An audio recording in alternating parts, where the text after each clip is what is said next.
Hey everybody, welcome back to my channel. I'm excited to see you here today. Today I want to talk about 5 things that are lifestyle changes that I have tried to help with depression. Before I forget about it, please like and subscribe because I always forget about it, so just do. The first one is therapy. Choosing a good therapist is very important. Going to the therapist is also very important. Also, doing a little bit of research on what kind of therapies there are and what kind you would prefer would be very important. My personal recommendation would be something having to do with mindfulness or cognitive behavioral therapy. There's also like family of origin therapy, which I think is really great too. I have been to a therapist that did humanistic therapy and that it didn't go well. Like I didn't like it. But to each its own, go for it. Basically what therapy does is it trains your mind to stop thinking in cycles that are not serving you. So a lot of people see therapy as like, the person I pay to hold all my secrets.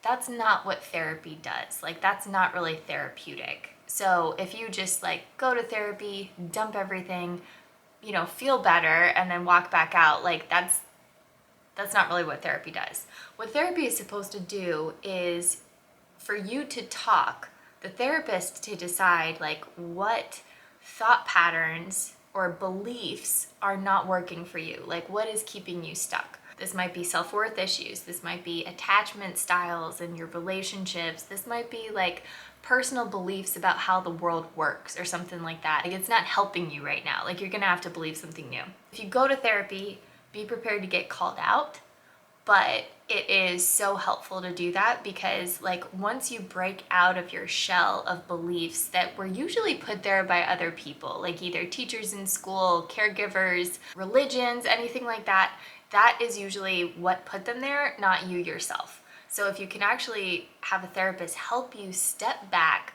look at how you're thinking, look at how you view your life, and then decide how you want to view your life, it's extremely helpful. The next one is meditation. There have been so many studies on meditation and its benefits, what it does to your brain, what it does to your attitude, all that kind of stuff, what it does to your face. Like, have you seen like the before and after pictures of people who meditate? Like they look young. Anyway, meditation is amazing. There are a lot of different kinds of meditations. They're all right. Like you really can't do a wrong one. So that is one that I would highly recommend too. I was doing transcendental meditation for a long time and I was a busy single mom, so I like got off of it and then, my depression got worse and it was, it's kind of a thing. So meditation, I cannot recommend it enough. Even if you only do like 5 minutes a day, 10 minutes a day, whatever, it is something that will help your brain heal depression. The third one is exercise. Now, with this one, I have to be careful because when I say exercise, you think fill in the blank. And typically, it's something that you don't like doing. So when I think of exercise, I think of somebody running on a treadmill. I have bad knees, I have bad balance, I have bad lungs. I cannot imagine a worse way to spend energy than running on a treadmill. But I love the Stairmaster. Absolutely love it. It gets my blood going, it makes my butt look good. Like I am so excited about the stairmill or yoga or, just like whatever it is. So if you do decide to start fitting some exercise into your routine, pick something you really love.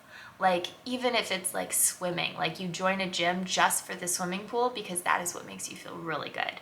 I don't need to tell you all the benefits of exercise. I'm sure you've heard them before, but it's great for your circulation. It's great for your brain. It's good to get oxygen everywhere. Like it has been proven over and over again to help elevate your mood. The fourth thing, diet. So one thing that is really interesting to me with diet is that we are careful what we give our kids because they turn into monsters if we give them too much sugar, right?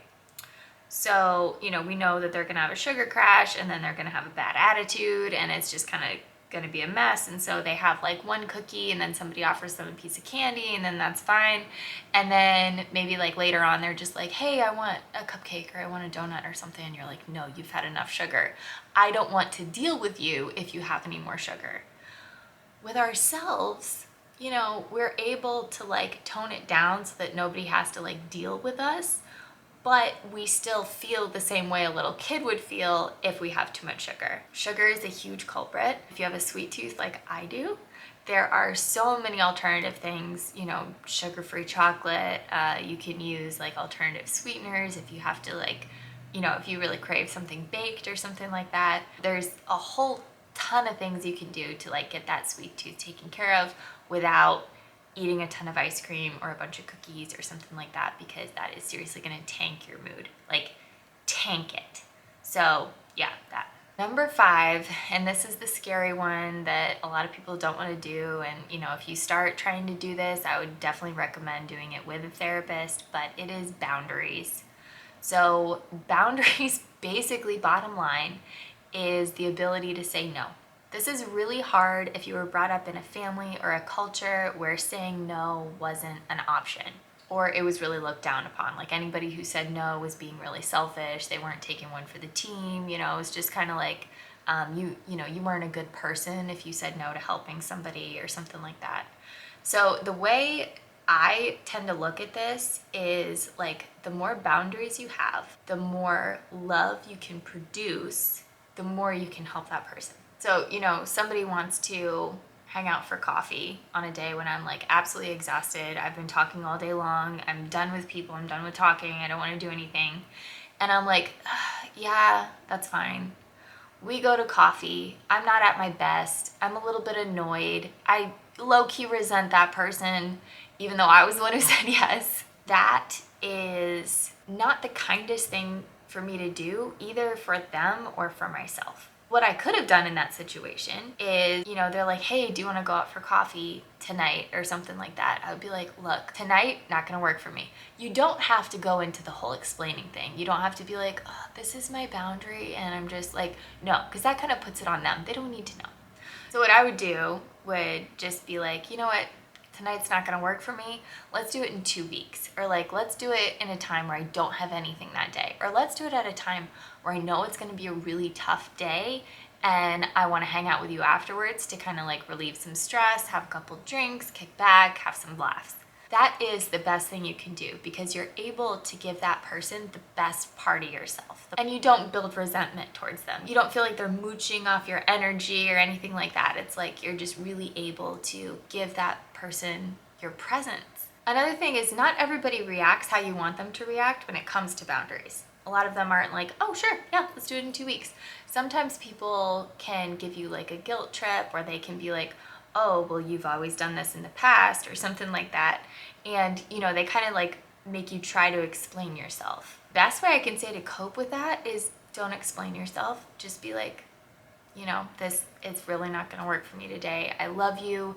I want to give you, you know, my full energy, my full attention, and I'm just not going to be able to do that today. Let's do it in 2 weeks. Even if they're just like, oh no, it's fine. Like I want to comfort you right now, but you're just like, no, I don't want that. That's fine. And the best way I can say to like cope with somebody who like guilts you and stuff like that is to, one, not worry about it, but also make sure you're not doing that to anybody else. Because if somebody is guilting you, there is a high probability that somewhere in your life you are guilting somebody else, or you feel like somebody owes you something. And so like if you ever hear that from somebody else, do a quick scan and be like, who did I kind of guilt trip into helping me out, or, you know, guilt trip into hanging out with me or giving me some assistance when I'm not really sure if they wanted to, or they tried to say no and I talked them into it or something like that. That's usually what I do, is I just like, anything that comes at me, I try to like flip around as a lesson to myself and just be like, okay, where have I done that? Like, where am I doing that right now? So yeah, that's all I got. Those are my 5 things, my 5 lifestyle changes that hopefully will help you in your depression. If you guys want to hear more, let me know in the comments. I would love to talk about each of these things. These are definitely passions of mine. And I will talk to you guys later.